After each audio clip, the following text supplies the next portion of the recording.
Mazza Dio!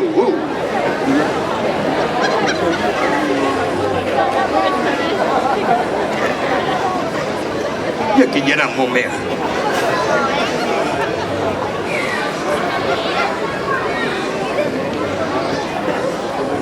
Matama, signora Lucrezia, mummia egiziana. Socera! Sì? E che cosa per esempio ne addirebbe questa sera di un bellissimo fidanzamento con susseguente matrimonio? Quando e perché? Dica voscenza, con quel pezzo di pileri, che aveva una serata a casa mangia per l'occhio. Stasera morrosi tutta!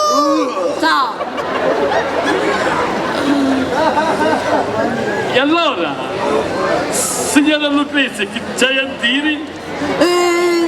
Sì! E allora, io, nella mia qualità di cantastorie e aspirante ruffiano, chiedo la mano della signora Lucrezia, questo gran pezzo di pileri.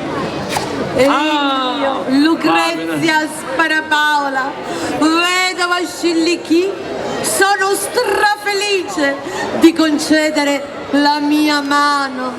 E tutto resta a questo baldo giovanotto.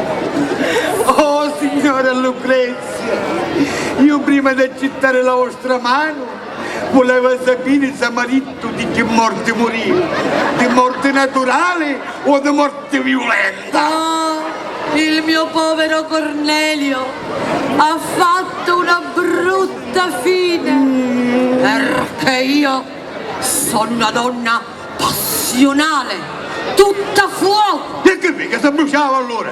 No, è morto fulminato, perché io sono una cabina elettrica che sviluppa 17 watt.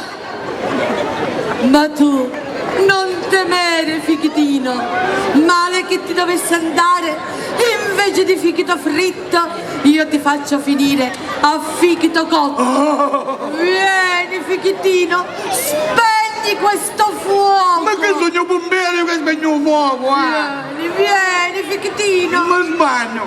Vieni. Non ti vedo. Vieni, Ma sbaglio. fichitino. Mi fa fare venire pagliotto. Fichitino, Ma sbaglio. vieni. Signora Lucrezia, arrivai. Fichitino, vieni.